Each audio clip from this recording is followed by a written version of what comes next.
Olá, pessoal, boa noite. Vamos iniciar mais uma live hoje com o tema narcisismo, autossuficiência ou carência de si.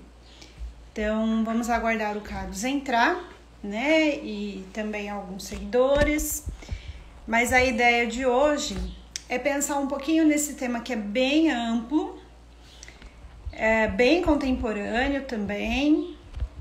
Vamos ver, eu acho que o Carlos está entrando.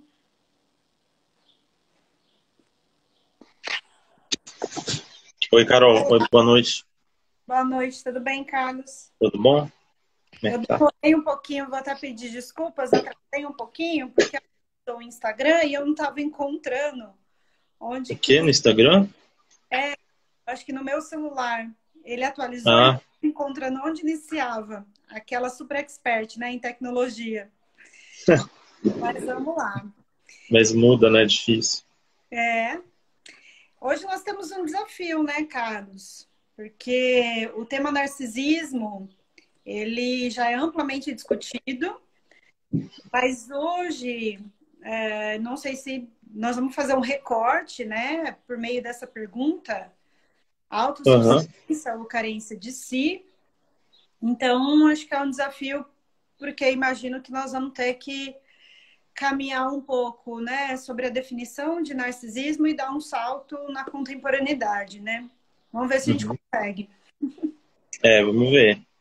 Como todo tema aqui, a gente faz um recorte e com certeza se a gente fizesse outra live, a gente ia agregar outras coisas, né? A gente sempre tenta, tenta circunscrever o tema, assim, para poder construir uma ferramenta de reflexão, para poder pensar. Uhum. Enfim, Então, eu acho que pode falar. eu, tá com um delay, eu acho, a voz, né? Mas enfim, você usou, né, essa palavra assim, contemporâneo. Se a gente pensa só um pouquinho assim na bibliografia, em psicanálise, em estudos, mas da psicanálise alinhado à pesquisa da cultura, é muito fácil a gente encontrar esse tema e esse conceito sendo operado para pensar o mundo contemporâneo, né? Como se, de fato, essa característica, assim, esse elemento, ele suscitasse algo mais atual, né, do que de outras épocas. Não sei, porque a gente vive numa cultura bastante voltada a questões da imagem, a preocupação com o que eu sou, o que eu vou ser, o que eu sou para o outro. Isso é trabalhado em séries também, né? Enfim, então acho que eu só estava querendo comentar isso, assim, quanto que de fato parece que às vezes isso é muito contemporâneo, assim, né? É, eu fico pensando que eu acho que esse recorte, né, pensar na autonomia ou carência de si, eu acho que é pensar a roupagem, né, do narcisismo atual, né? Eu acho que é um pouco nesse sentido. Qual a roupagem que a gente pode encontrar hoje desse traço ou dessa característica? Então, vamos começar, eu acho que de uma forma bem breve, né, Carlos? Falar um pouquinho do que é o que é o narcisismo, para quem não conhece. É assim, eu acho que uma forma bem sucinta mesmo de abordar. O narcisismo, ele foi... É um conceito, na verdade, um termo utilizado inicialmente não pelo Freud, né, mas por um médico, acho que é Paul Nager que fala. E o Freud vai depois tentar, né, com os mitos, já que os mitos são produções dos seres humanos, né, da sociedade, e aí ele se debruça, né, sobre o mito do Narciso, e nisso ele vai, ao longo da teoria dele, ele vai abordar o conceito de narcisismo e vai tendo certas transformações, né? Uhum. Mas eu acho que o que a gente pode pensar de uma maneira bem geral, né? O narcisismo vai ser colocado pelo Freud como aquela pessoa que deposita todas as energias dela, toda a libido dela nela mesma, né? Ela não Ah, investe em outros ou em outro objeto, né? Então, uhum, de uhum. uma maneira geral, não sei se você quer complementar algo. Sim, é interessante que o Freud, por um lado, você foi falando, eu pensei assim, ele despatologiza o Uhum. conceito de narcisismo, ao mesmo tempo em que você pode trabalhar com ele dentro do campo da psicopatologia, É, né? Patologiza no sentido de transformar um conceito e mostrar que o narcisismo é um momento em que o ser humano precisa atravessar para poder construir o seu eu, né? Para poder construir o seu self, né? Ao mesmo tempo, quando o narcisismo pode funcionar tanto como uma constituição psíquica, tanto quanto uma defesa, né? Que é isso que você nomeou, assim. Quando o indivíduo precisa, assim, estar o tempo todo tendo que investir no seu próprio eu, e no senso comum tem sempre uma intuição nesse sentido, né? O sujeito tem um ego inflado, né? O senso comum sempre capta as coisas, assim, às vezes de maneira interessante, que é um pouco nesse sentido, não consegue, e aí a gente pode ir trabalhando pensando nisso, né? Já uhum. pensando na construção que a gente fez aqui entre uma autonomia, ou seja, eu ter que investir tudo para mim mesmo, ou será que é uma carência? Né? Aí fica uma questão assim que a gente pode ir trabalhando. É, quando você fala, né, eu acho que é um consenso, né, entre os estudiosos de que há um, há uma certa pitada aí necessária, né, que os sujeitos invistam neles mesmos, né? Então, um certo narcisismo, poderíamos dizer que eu não gosto do saudável patológico, por mais que essa expressão ela ela exista, né? Mas um certo narcisismo é necessário, né? Mas eu acho que a grande questão aqui para a gente pensar é atualmente porque esse movimento, né, em algumas pessoas tem uma certa roupagem constante, né? Então, quando você fala que o narcisismo ele é um momento em que o Freud diz que é necessário para a constituição do eu, ou seja, né, tem algo que o sujeito precisa investir nele para saber dele, né? Uhum. Para se haver com ele, para se questionar, mas viver unicamente nesse mecanismo, eu fico me perguntando de fato o porquê. E aí, essa semana, Carlos, me aconteceu uma situação que eu gostaria de compartilhar.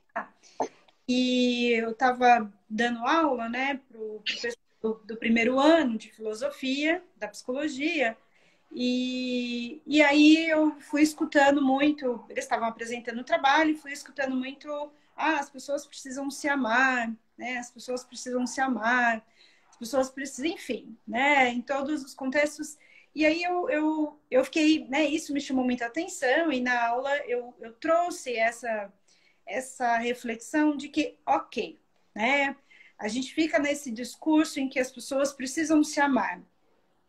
O que parece ser uma bandeira narcísica, né? Cada um tem que se amar, mas ao mesmo tempo uma falta de aprendizado de como é que eu vou me amar se eu não me sentir amada e se eu Uhum. não amei o outro.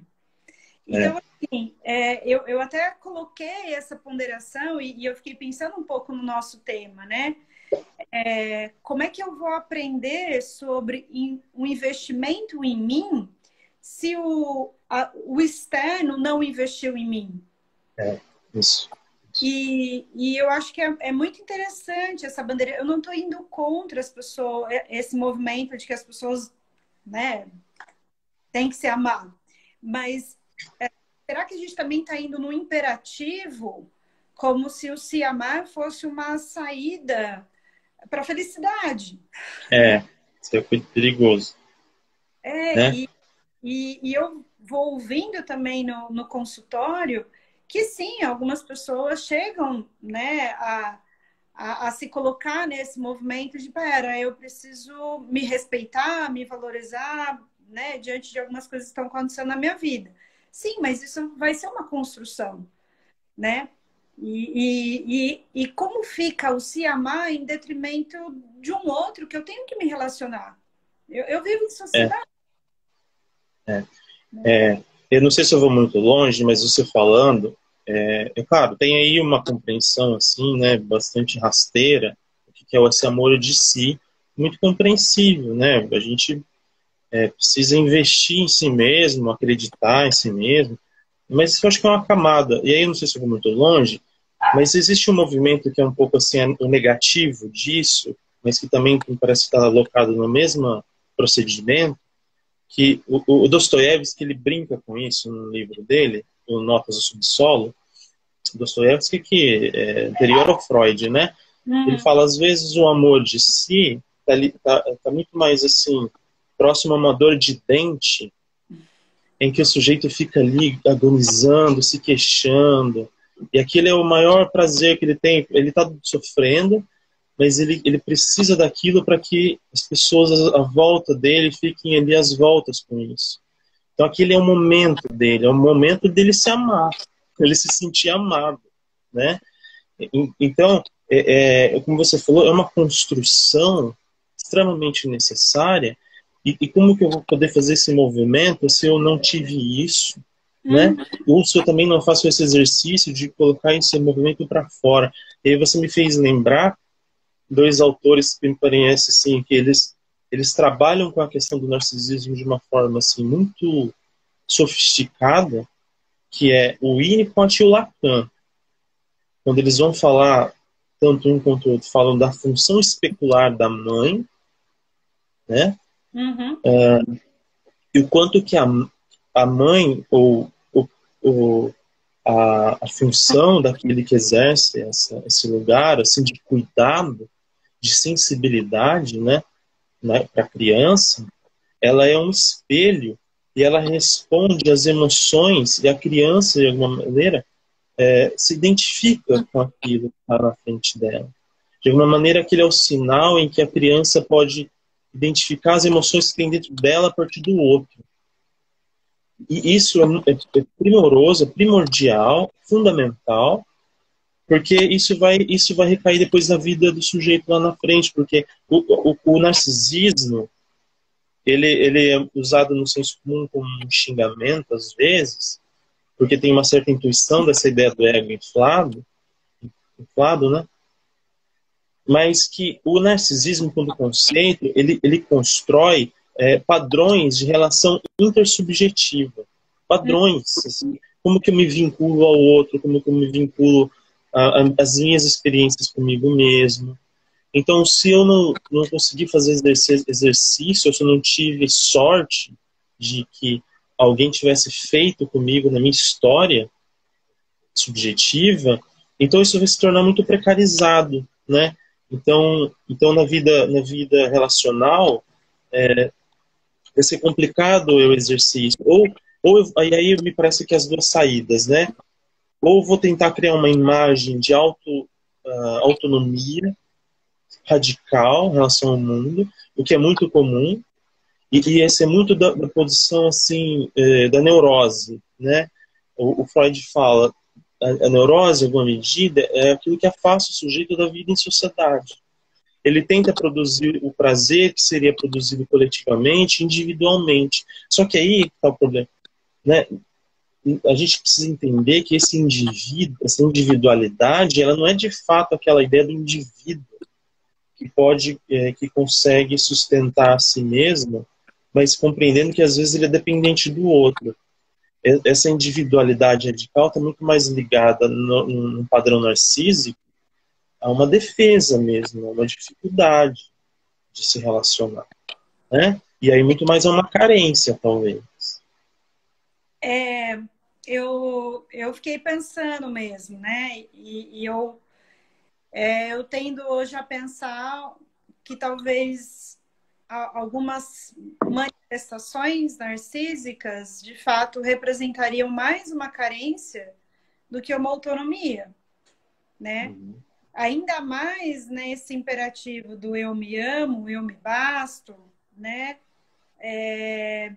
Se isso tem um contorno, Carlos, de uma certa tranquilidade, de um amadurecimento, né? De uma análise, de uma reflexão, eu acho que é muito bem-vindo, mas atualmente o discurso, e aí eu vou ter que usar a tecnologia, porque eu acho que é um exemplo que está muito escancarado para nós, mas assim, a tecnologia nos mostra que essa autonomia ela está frágil, porque as pessoas postam uma foto em uma rede social e elas ficam esperando as curtidas, elas ficam esperando que o outro vá reagir com comentários e algumas pessoas ficam vendo quem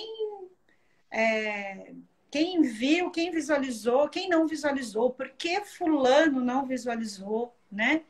Então, assim, se fosse autonomia de fato, enfim, a foto estava lá E tanto faz. e Né? tanto faz, né? Agora, né, essas inúmeras selfies, todos os movimentos, né, que se tem, de fato se espera um retorno do outro. E por isso que eu volto, né, naquele ponto que me intriga. Como é que a gente defende tudo? Tanto, tanto, tanto, que a pessoa tem que se amar se ela não aprendeu isso. Ela não aprendeu por não ter sido amada ou, né, por não ter amado também.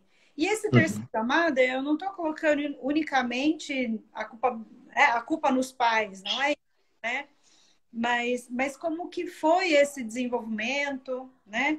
Como que... E outra, né, Carlos? Às vezes algumas pessoas, elas são investidas, né? Os pais cuidam dos filhos, mas os filhos querem mais, né? Então aí também é um amor que é sempre insuficiente, né? O amor, o Freud fala numa das conferências dele, assim, o amor da criança, ela é voraz, ele não se basta nunca. Só que ele vai ter que aprender a se bastar, ele vai ter que aprender a encontrar limites. E os pais, ou assim, as figuras de parentalidade, elas são essas, né, se não a sociedade, se não, né, as instituições vão construir essas tramas de limite, né, para essa condição voraz, né, de centralidade do mundo. E é doloroso atravessar por isso, é doloroso ter que se haver com isso. É como perder uma parte de si, né? E aí, né, tem um conceito do Freud, castração, né, de uma forma simbólica, a gente quase aparentemente perde um pedaço. Então, você falando, Carol, agora, eu fiquei pensando assim, o quanto que talvez... Tem um autor americano que é um clássico assim, para estudar o narcisismo, que é o Christopher Lasch. No livro clássico dele, chama Cultura do Narcisismo. Ele escreve um livro ali por volta da década de 70, se eu não me engano. E ele vai privilegiar o conceito de narcisismo. Ele vai falar assim, olha, a questão do narcisismo, ela não é simplesmente uma questão assim, da patologia individual, mas me parece que ela está mostrando em cada indivíduo uma ideia de uma forma de sociedade, como que a nossa sociedade está se estabelecendo. Por isso que eu ia falar de cultura do narcisismo. Porque talvez a cultura, que aí assim, é um recorte que ele faz nos Estados Unidos, ali por volta da década de 70, é um pouco essa. Não é simplesmente uma queixa individual, mas de alguma maneira como a sociedade vem estabelecendo as suas bases em torno, né, desse sofrimento que expressa uma cultura, uma estrutura. Sim. De sociedade. E aí ele principalmente vai falar, pegar as queixas, né, dos indivíduos e mostrar como que as pessoas se sentem estrangeiras de si, um pouco à deriva, um vazio que não consegue nomear, uma falta de sentido, de significado, né, e como que isso vai vai se desdobrando como não simplesmente uma queixa do indivíduo, mas como uma uma espécie de forma de laço social que vem se instalando. E aí você falando, eu pensei assim, enquanto que as redes sociais, elas são excelentes ferramentas, e ao mesmo tempo elas trazem o que é a ambivalência do ser humano e problemas também, né? Assim como assim como é bom saber assim, entrar dentro de um grupo social, ao mesmo tempo o grupo social vai mostrar as questões negativas do que tem ali, né? Então, por exemplo, nas redes sociais eu fico pensando às vezes o quanto que ela é muito simbolicamente pobre, vulnerável, assim, nesse sentido, né? As fotos são todas iguais, o jeito, o que se fala, tem uma espécie de, assim, de impulso a, de fato, a acolher aquilo que é parecido a mim, Sim. né? Então, e fica essa contradição, né? Uma sociedade que se vê, às vezes, como muito altamente individualizada, Uhum. mas, no final das contas, é aquilo que o Nietzsche estava falando, que a gente está muito mais próximo a um rebanho, assim, a gente anda em rebanho, ninguém suporta ser um indivíduo, né? E aí me fez, para mim concluir minha fala, você falando, eu pensei assim, quanto que o narcisismo ele empobrece simbolicamente nesse sentido, né? E quando ele torna as relações pobres de semântica, de significado. Então, assim, a polissemia, a multiplicidade de significados, ela vai sendo reduzido, enxutado, se enxutando assim, até ela ficar assim, aquilo que é igual a mim. Aí fica pobre, né? Porque tudo que é igual a mim, eu só consigo se relacionar com isso. E aí o que causa estranheza, inquietação, eu não suporto. Ah.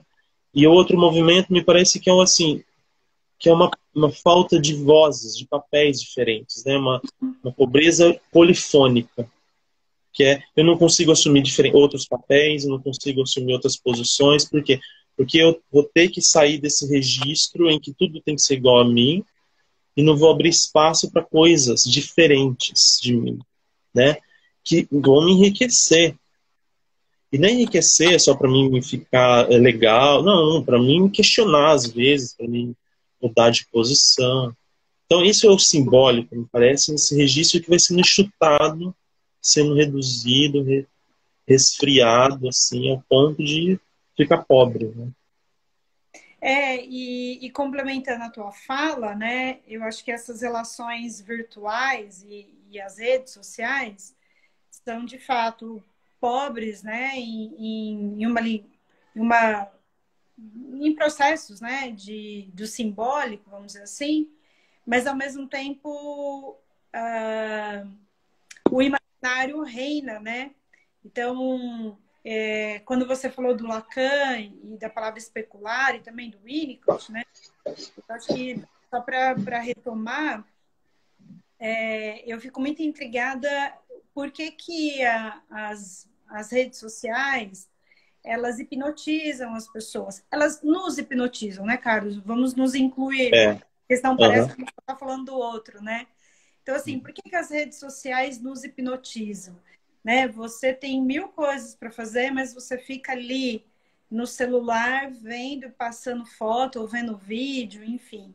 Claro que tem uma parte de busca de conhecimento, né? Pode ser que algumas pessoas façam esses movimentos, mas vamos colocar aquele momento de lazer, né? E isso me intriga, né?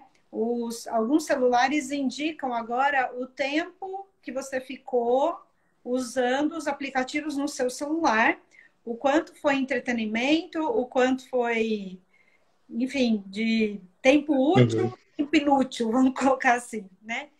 E é interessante, porque as redes sociais parece que elas hipnotizam por fazer essa função especular, né? Você foi falando e é isso, parece que eu estou tentando me encontrar naquilo, estou tentando me ver, né, naquele registro, naquela situação, naquele momento que é do outro, ou a maneira uhum. que o outro, a opinião que o outro dá. Parece que, como você falou, né, a gente fica com o discurso do individualismo, mas a gente vai tentando localizar que É, grupo ou que rebanho que eu pertenço, né? quando a gente escolhe nas redes sociais seguir algo ou alguém, você já está fazendo uma seleção por algum motivo, né? Uhum. Então já tem um processo aí.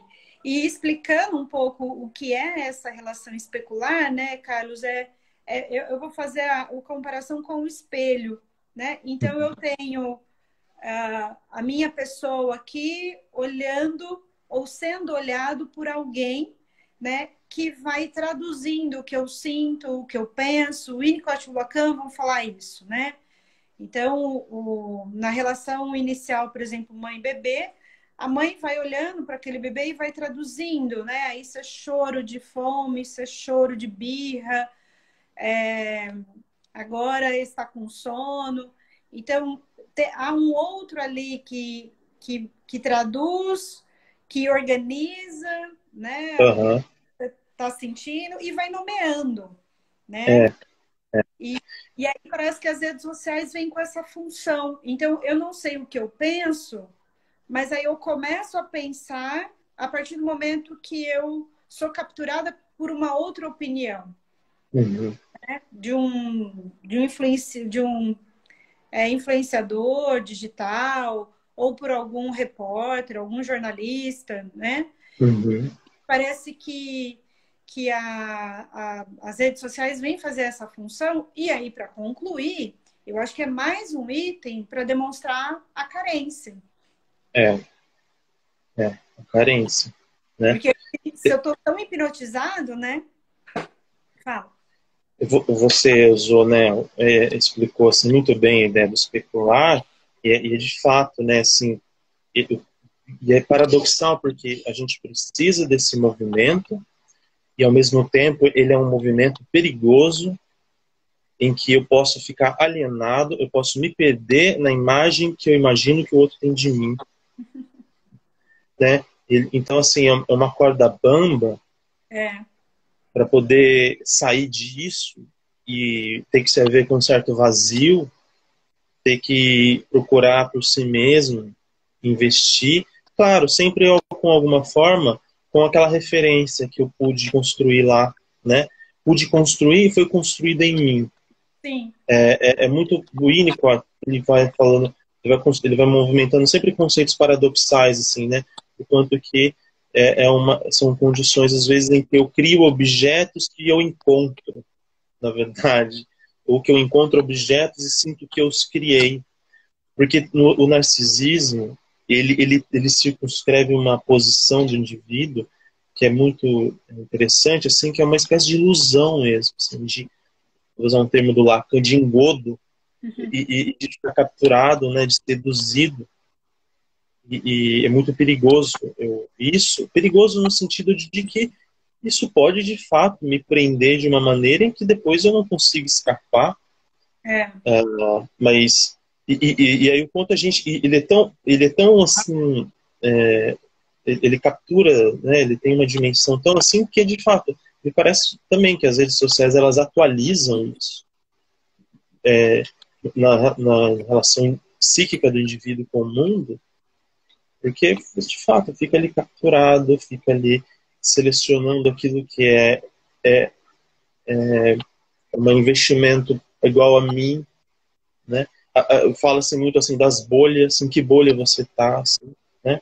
A gente tem que sempre refletir sobre isso, uhum, porque em muito momento eu posso ter certeza de como que o mundo é e de repente um dia eu olho para o lado e vejo assim, como assim isso acontecer?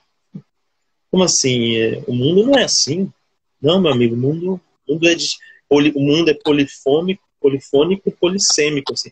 Tem diversos significados, diversos papéis, e que quanto mais você conseguir agregar para dentro de você, mais você talvez vai ter uma visão mais ampla. Tem um vídeo que eu vi esses dias que eu acho que, que demonstra espetacularmente bem, assim, eu acho que até de uma forma experimental. Eu acho até que era algum experimento de psicologia em que uma mãe ela tá brincando com o seu bebê, assim, e o bebê naquele júbilo, sorrindo, e ela sorrindo, pegando nele, e de fato, o que você falou, nomeando, e aí, de repente, alguém tem um sinal, e aí a mãe para, e fica estática na frente da criança, estática, não reagem mais. O bebê vai ficando desesperado. A criança, de repente, não entende, um bebê de colo, deve ter ali, né, 6 meses, 5 meses, ela para e ela, no começo ela está sorrindo, ela está tentando chamar a atenção do rosto da mãe, daqui a pouco ela começa a chorar, daqui a pouco ela começa a berrar e se movimentar de uma maneira, e de repente a mãe volta, dá outro sinal, a mãe volta e calma, tô aqui, e a criança... Então eu acho que isso é um fragmento, sim, de como que a gente busca o rosto humano nesse sentido, e de como que ele ajuda a organizar nossa própria subjetividade, né? Porque nesse momento, no momento de poder nomear, eu vou nomeando, eu vou tomando autonomia de mim, né, a partir do outro. Mas aí que tá, essa autonomia, ela tá ligada na relação com o outro. Ela não é pura em si mesma, né? E o quanto que a falta disso, de fato, vai produzir uma carência em que vai jogar o indivíduo dentro de uma espécie de colapso em que ou ele se, de fato, rompe com a realidade, com o contato, né? Fica voltado somente a si mesmo, e o quanto que isso é importante. Então, isso que a gente está trabalhando aqui é a ideia de que é uma autonomia, o narcisismo e a carência, e aí outro ponto, né? A gente falar o quanto que o narcisismo, ele é no plural também, porque cada um vai vivê-lo da sua maneira. Assim, né? Uhum, uhum. E quando você fala, né, essa autonomia, mas uma autonomia atravessada, né, pela relação com o outro, eu acho que é essa a questão mesmo, né, Carlos? Eu vou ouvindo, e aí por isso que aquela hora eu falei, parece que tem um imperativo, tem uma obrigação da pessoa viver com ela mesma muito bem, né? A pessoa tem que se amar e defender essa autonomia. Às vezes eu escuto a palavra independência, né? É claro que a gente pode se desalienar dessa relação com o outro. Não tô dizendo que todo mundo tem que ficar ali dependendo do outro. Mas não dá também para você se desvincular. Eu acho que essa é a diferença. Nós vamos ter uma certa autonomia, mas vinculados com as pessoas ao nosso redor, né? Nós estamos falando de seres humanos que possuem afetos na sua constituição, né? Então, às vezes eu fico bem receosa, sabe, Carlos, de onde vai levar, sabe, todo esse movimento desse imperativo do eu me basto, da independência, como se a gente fosse transformar as pessoas em robôs, assim, né? Como se as pessoas fossem, nem transformá-las, mas elas forem se tornar mesmo robôs no sentido do sem afeto, sabe? Uhum. Sem a emoção. Uhum. E é claro, né, que eu entendo que tem como a gente está discutindo, né, uma dose, né, uma dose para um lado, a dose para o outro. Então, uma certa autonomia ela é necessária, como nós falamos no começo, um certo narcisismo é bem-vindo, mas a ilusão, né, de que eu não preciso do outro, ela me preocupa, né? Além da ilusão, a defesa, né? A defesa imperativa de que eu não preciso do outro. Você não precisa depender ou ficar alienado nessa relação com o outro, mas vínculo vai existir. Me faz pensar que você falou a questão do afeto. Eu pensei aqui agora, assim, porque é tão difícil, ou assim, porque que é um esforço de se sustentar como essa autonomia precária, porque quando o afeto está em jogo, ele escancara as vulnerabilidades da relação, né? E aí eu posso criar uma cisão daquilo que a Melanie Klein chama de esquizoparanoide, em que, e o Freud trabalhou isso também, né? Em que o prazer e toda a experiência de prazer e de satisfação ela fica colocada dentro do meu eu. E aí o mundo é uma porcaria.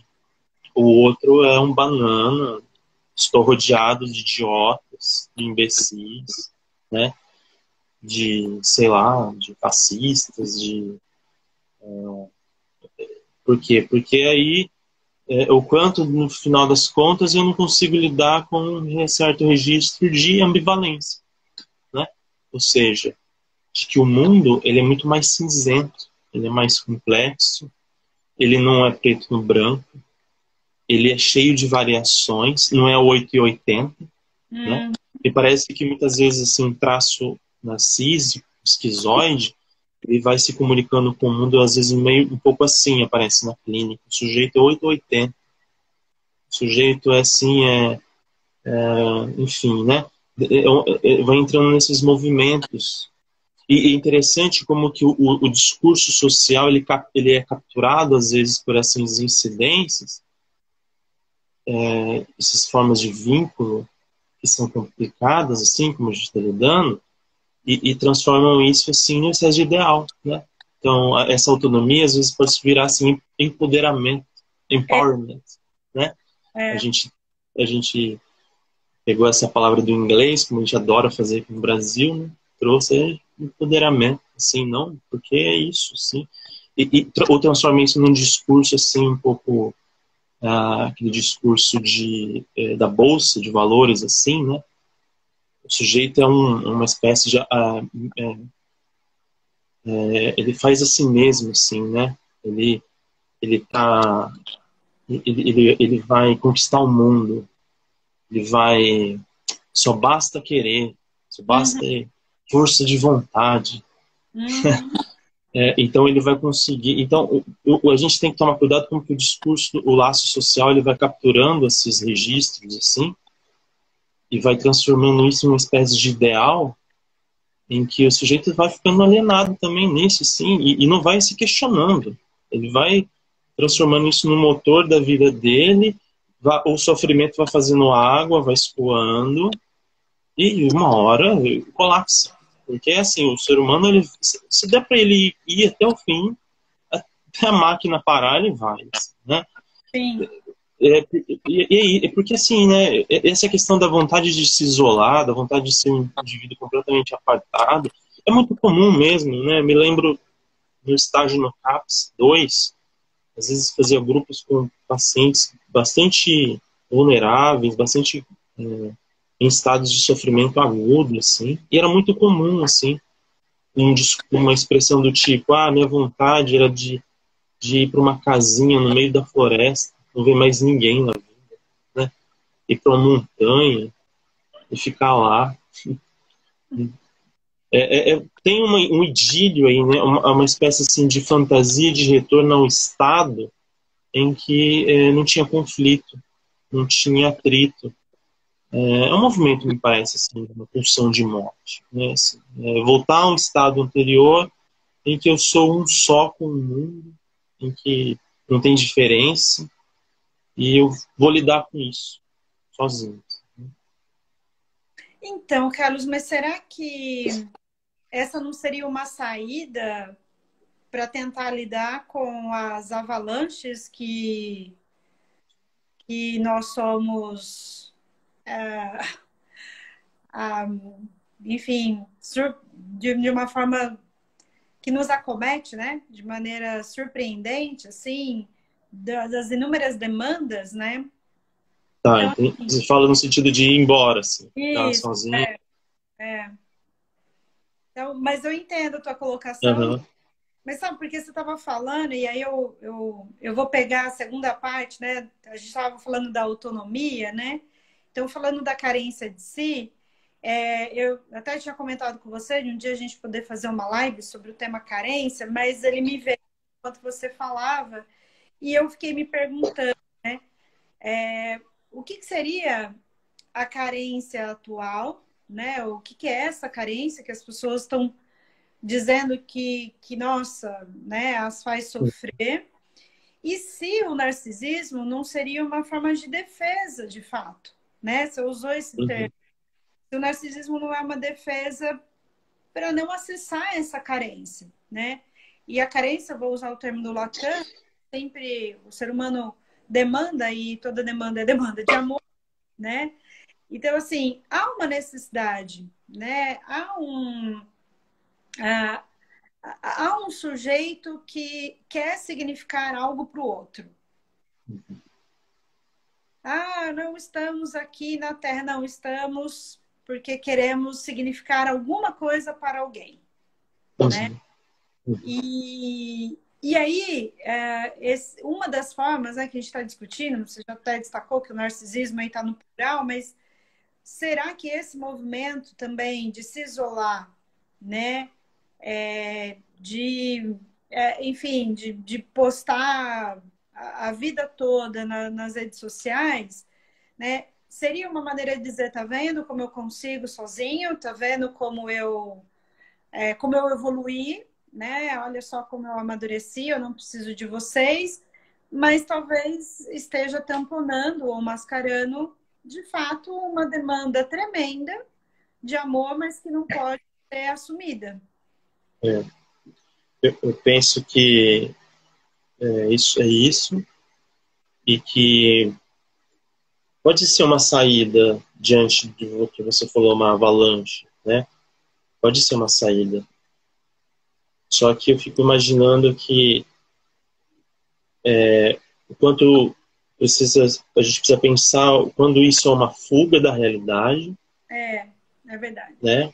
De poder assim, haver consigo, ou quando isso de fato é um processo de transformação em que o sujeito estava assim à beira do cansaço, assim, e que ele pôde encontrar uma saída, talvez se isolando, mas não rompendo os vínculos, não achando que ele é uma causa de si mesmo, assim, ele foi gerado por ele mesmo, ou que os pensamentos que ele pensa são pensamentos dele mesmo, ele não tomou emprestado do mundo.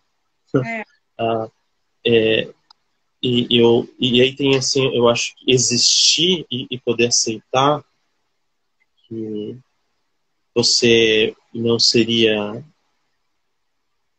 a causa de si mesmo, entra em relação com uma espécie de gratidão de que faz você se enraizar ao mundo e perceber que se não fossem por algumas pessoas, porque você é um ser frágil, né? Às vezes, se não fosse por algumas pessoas, algumas situações,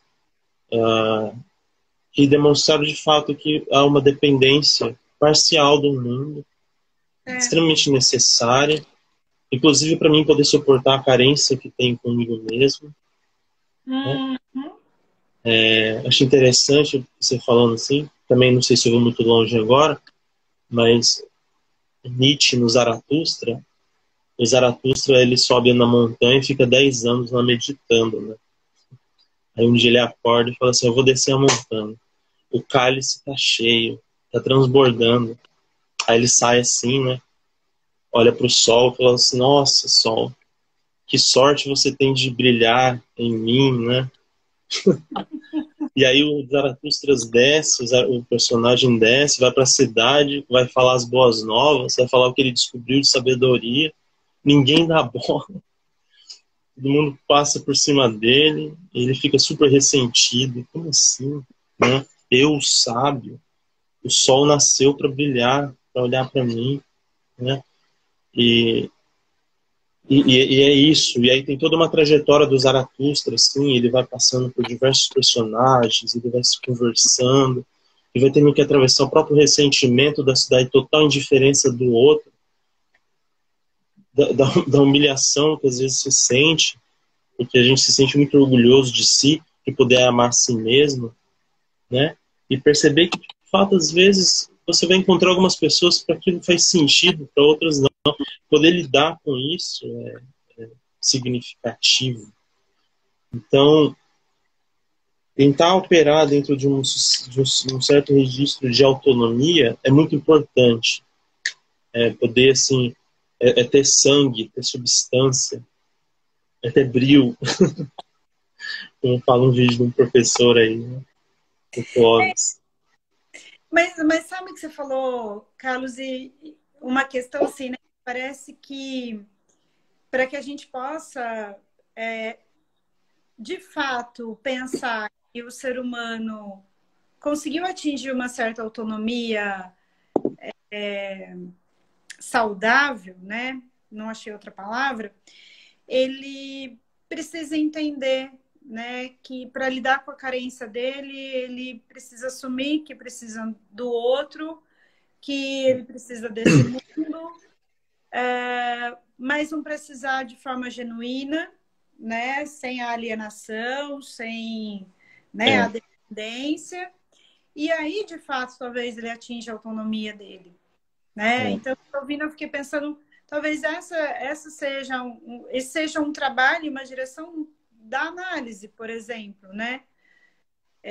Então, assim, é óbvio que quando as pessoas se queixam, mas eu me sinto carente, ou eu me preocupo muito com o que o outro fala, né? É claro que a gente vai contextualizar isso, mas não dá, né, para dizer para o outro, olha, você pode ficar feliz que você vive sozinho, que é o que eu estava dizendo, é uma bandeira do narcisismo, né? Esse narcisismo, né, do eu me basto e não preciso do outro. Não, você vai precisar do outro em certa medida e isso pode ficar tudo bem, né? Você precisar do outro em certa medida. Né? E quanto mais eu me relaciono com vários outros, o quanto eu posso retirar dessas experiências a oportunidade de ampliar a minha vida subjetiva, não ampliar o ego. Né? Tem uma pintura do Magritte, como toda a pintura dele bastante inquietante, com todas aquelas figuras assim, né, em que tem um quarto e tem uma maçã enorme assim dentro do quarto. Você olha aquilo, primeiro, assim, é uma imagem assim surrealista. Assim, né? É uma maçã que não cabe no quarto. Talvez eu fiquei pensando agora o quanto que poder lidar com várias experiências de vários outros, no plural, lidar com o narcisismo de vários outros, né?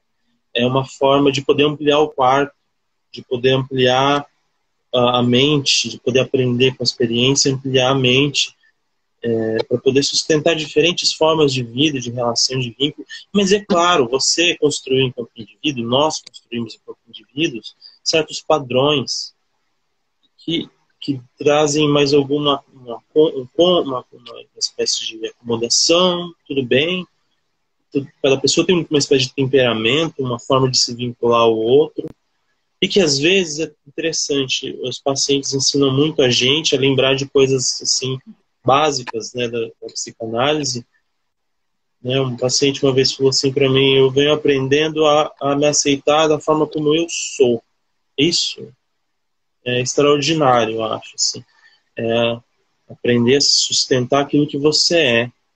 Porque às vezes o narcisismo está impregnado naquela dinâmica em que eu tenho que ficar sustentando uma imagem que eu imagino que o outro espera de mim. E eu fico desesperado, correndo para lá e para cá.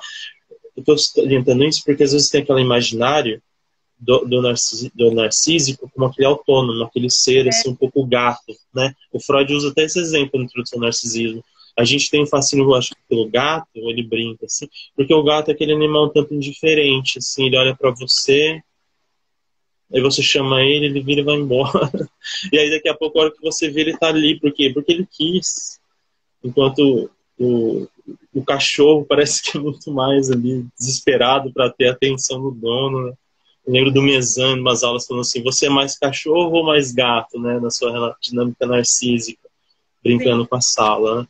E eu fico pensando às vezes que tem essa imagem do narcísico, que é aquela imagem que a gente assim, cultua, que vê tudo indiferente. Só que às vezes o narcisista também é aquele que está desesperado em agradar o outro. Está desesperado, ele quer fazer, porque qualquer ruptura com isso deixa o outro na falta, para ele é um colapso. Fala muito mais dele. Então, voltando à frase desse paciente, que ele aprendeu que ele poderia ser como ele aceitar como ele é aceitar que ele tem carências, que ele tem faltas, que ele pode deixar o outro na falta, sim, isso não vai produzir nenhum tipo de colapso que vai destruir ele. Então esse é um movimento muito importante que equilibra essa autonomia de poder ser quem você é, ao mesmo tempo em que você pode assumir a sua carência, as suas demandas. E eu só queria fazer um destaque, Carlos, quando a gente estava comentando um tempinho atrás, né? E você até fez a referência ao quadro, né, da maçã, e falando das experiências com os diferentes outros. Eu acho que aqui nesse momento nós estamos nos referindo ao outro ou aos outros na presença, não do mundo virtual, né? Eu acho que é para deixar esse destaque, porque é aí que eu acho que amarra mais ainda a carência, né?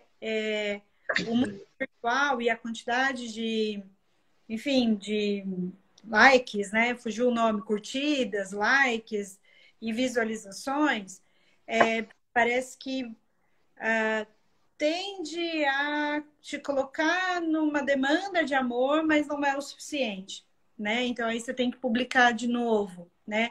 Então, dessas experiências que nós estamos descrevendo com os outros e que você tem que assumir isso, nós estamos colocando, né, no tete a tete, no cara a cara. Né? Verdade, bem lembrado.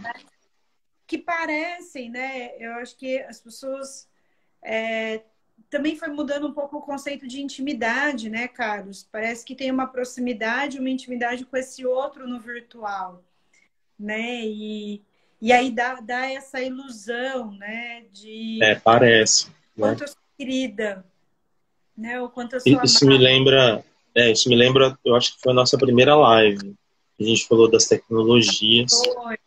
Foi. O quanto, assim, esse movimento, e aí a gente falou isso nessa live hoje, né? Que, o quanto que a rede social, assim, ela empobrece o simbólico e ela amplia o imaginário.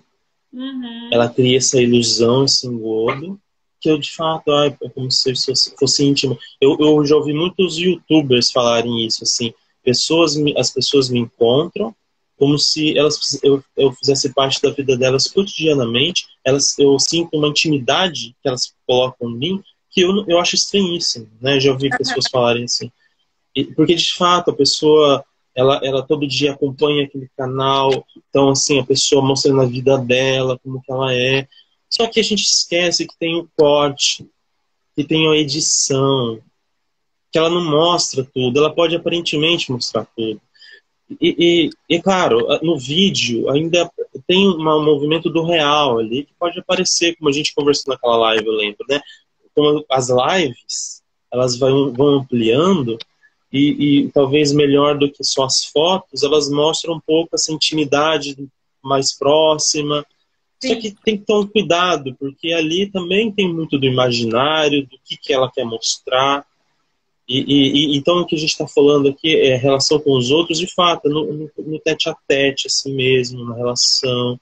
Porque essa relação no contato com o outro, ela está sempre à mercê de acontecer situações que colocam assim ruído na comunicação.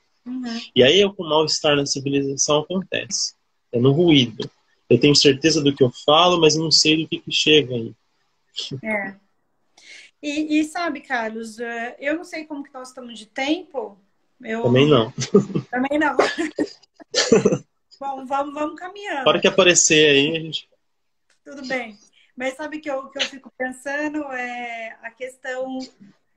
de fato, o que o narcisista estabelece de relação com o outro e o que ele vai significar para o outro, né? Porque quando você falou, olha, o narcisista também está preocupado em agradar esse outro, então que lugar que ele se coloca, né, na sociedade? Assim, muito no discurso do empoderamento, usando o termo que você trouxe, dessa autonomia, mas internamente, né, num sofrimento tremendo. Tremendo. E eu fico me perguntando o quanto as pessoas também suportam e toleram um vínculo com um narcisista. Eu fico pensando, tem uma queixa de um lado em que tem, vamos pensar assim, né, bem geral, sei lá, o narcisismo ele vem sempre nessa ideia da imagem, então vamos tentar pensar, por exemplo, a beleza, assim, o ideal de beleza, que tem de ideal cultural de belo. E aí tem aqueles que se angustiam porque sabem que não podem alcançar, mas se esforçam, fazem todo o possível. Mas eu imagino a angústia daquele que aparentemente se colocou nesse ideal. Ele é ali a capa da revista. Sei lá. O quanto deve ser infernal esse sujeito ter que se haver com isso todo dia e não poder derrapar diante dessa imagem, porque pode ser na beleza, pode ser no ideal do sujeito que é inteligente, pode ser no ideal do cara que sabe tudo de alguma coisa, enfim, eu imagino o quanto que é difícil, né? Porque essa pessoa tem que estar sempre voltada para esse imaginário e como que as pessoas na intimidade vão conseguir estabelecer contato com ela. Talvez fique uma situação impossível, né? Porque na intimidade aparece a vulnerabilidade, aparece a carência, aparece todo esse circuito de afetos, essas ambivalências que vão estar ali colocadas. E o quanto que assim, o caráter narcísico ele vai produzindo esse afastamento do mundo mesmo, do mundo, do outro e de si mesmo. Então não é incomum, parece que depois uma queixa de um sujeito como esse vem em torno dessa ideia. O mundo não tem sentido, as coisas não têm significado, que existe um vazio assim que eu não consigo suportar. Porque parece que de fato a vida dele foi construída como aqueles cenários de Hollywood da década de 50, que são aquelas fachadas, né? Que se cair não tem nada atrás, você tem aquela fachada amarrada e fica ali, tem todo um vazio ali a ser explorado. E eu fiz essa pergunta justamente para pensar, né? Será que uma pessoa que se mantém muito, né, nessa posição narcísica, se ela consegue manter relações a longo prazo, e como se dá essa relação, né? Então, quando você está vazio, né, e vai, por exemplo, da fachada, acho que é muito bom, né?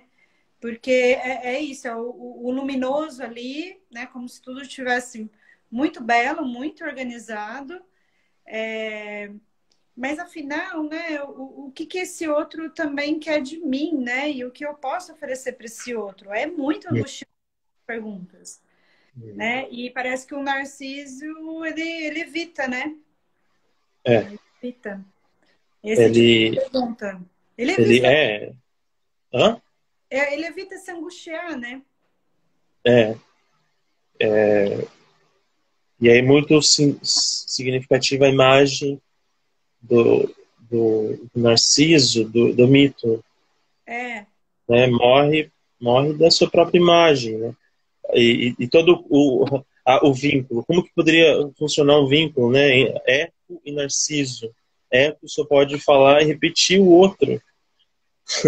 Então, como que anda uma relação, um vínculo como esse? Uhum.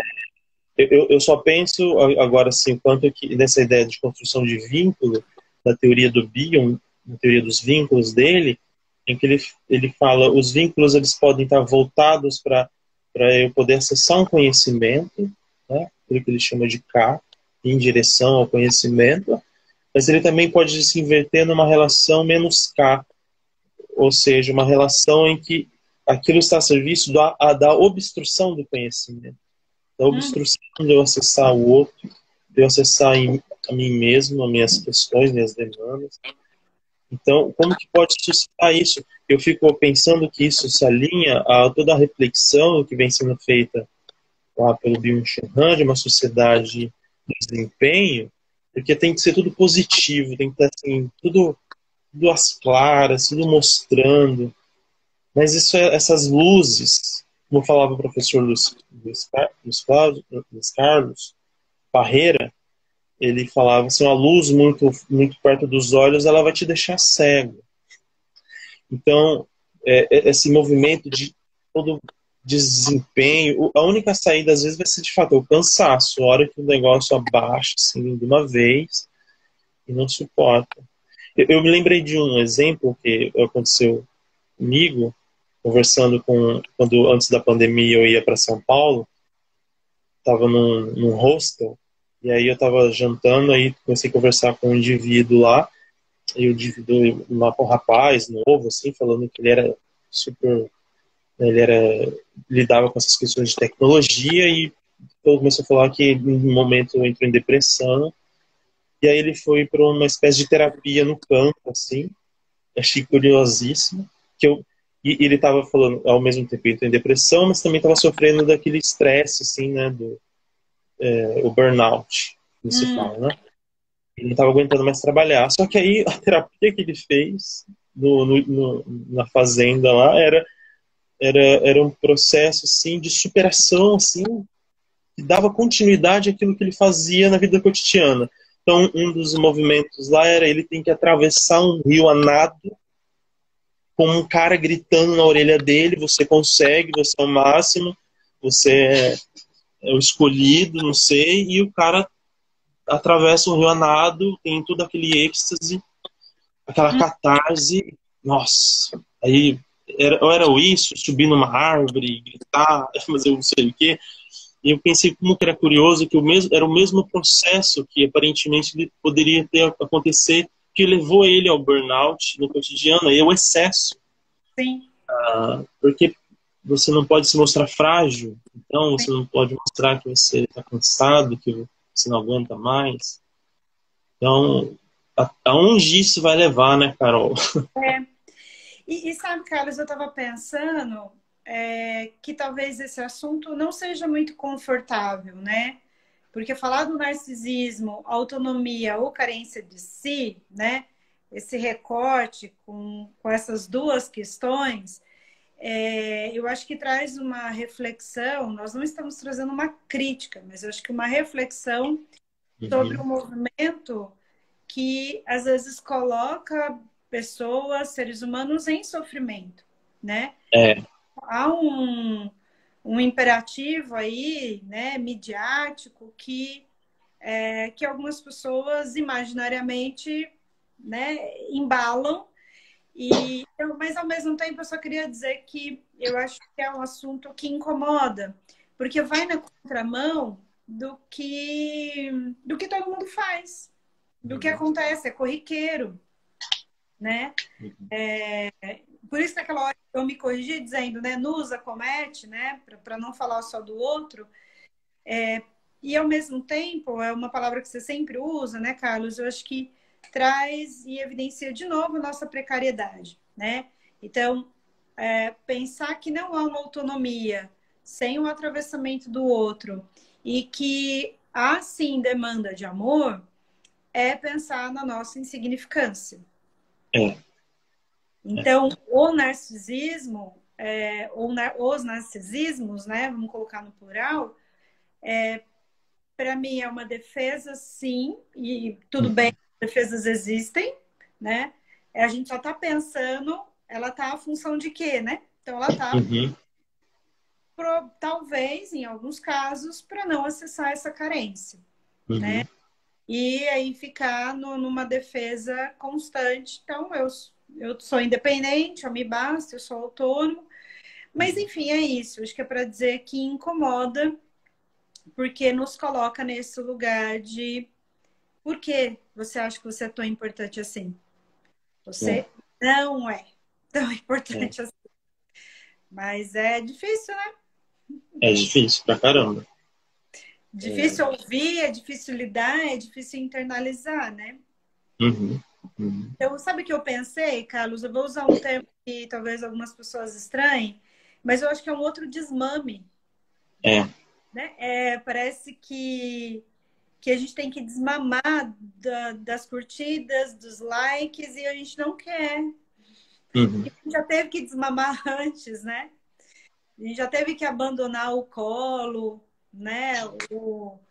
A rainha, o rei que fazia algo, né, por aquele bebê. E eu fico pensando que talvez, né, esse mundo atual, talvez antes até tinha também, né, que a gente fica tanto falando da contemporaneidade, mas uhum, nos exige eternamente esse processo de desmame. A gente tem que desmamar de empregos, né? E às vezes a gente não quer, de Uhum, pessoas. uhum. Fazer um luto, né? Tem que fazer o luto. Eu acho que o que a gente está fazendo aqui é uma ponderação reflexiva e demanda, e demanda pensamento, e pensar é difícil, porque e a gente tem sempre que se haver com condições paradoxais, como, por exemplo, perceber a nossa insignificância e continuar encontrando significado, É, né? O Camus fala que o suicida, por exemplo, ele é um juízo sobre o mundo, e aí é aquele movimento em que todo dia a gente... Por que então não o suicídio? Vamos acabar logo com isso tudo. Não, mas a questão é, por que não encontrar significado também? é, Né? Porque, por quê? Porque é difícil. Porque talvez em certo momento da nossa história essas coisas estavam mais fáceis de ser assim colocadas. Então, eu tinha referências muito claras. E aí, como fala, sempre fala, né? Me fugiu o nome agora. Ele fala dos desbussolados. George Forbes. O Forbes, né, fugiu. O Forbes fala, né? A nossa contemporaneidade ela é desbussolada. Uhum, Não tem referência, não tem pra onde ir. A única certeza é que você escolheu alguma coisa, você deixou 10 para trás. Pô, uhum, esse movimento a gente vai ter que saber. E aí você entra num outro movimento que parece que também é sem limites, assim, né? Como tinha aquela propaganda da TIM, assim, sem limites. Tudo no nosso mundo é sem limites, não tem mais limites. Talvez no passado a gente tinha limites do tipo, olha, meu amigo, você é pecador, você tem que fazer isso e aquilo. é, Olha, você tem que fazer o sacrifício não sei aonde, você tem que ter reverência aos seus pais, para sua prole, enfim. Mas parece que a gente entra agora muito mais num desequilíbrio disso, em movimento muito mais próximo a essa ideia de não, eu posso tudo, eu consigo, sou empoderado, problema o mundo, eu sou esclarecido. Então, é muito complicado mesmo. Isso demanda reflexão, e como você falou, inquieta. é. Não é fácil, não é fácil. Muito bom. Eu acho que o que você faz, de fato, organiza, né?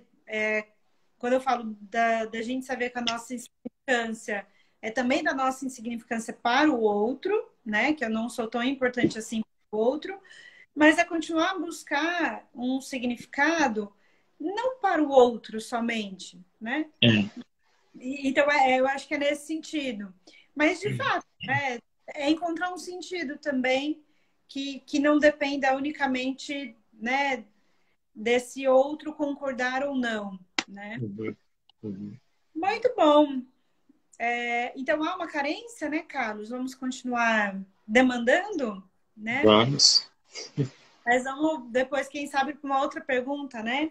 Que jeito que a gente demanda, né? O que demandando? Isso. É uma live, né? A gente pode pensar aí, né? Que é a questão da carência, Sim. né? O que isso pode significar. É, a, a Rô falou já tem um tempinho, ela falou que estava muito bom, então agradecer aqui, a gente não te A agradeceu, gente agradece. né? Agradecendo Sônia, Marielle, todo mundo que nos acompanhou. E acho que é isso, né, Carlos? Vamos ficar com essa ideia que acabamos de organizar aqui no final. Sim, sim. Combinado? Então, até a próxima. Até a próxima. Muito obrigada a todos. Obrigada, Carlos. Obrigado você, Carol. Até. Tchau, tchau. Obrigado quem assistiu e quem vai assistir. Ah, é verdade. Até. Valeu, Tchau. Douglas.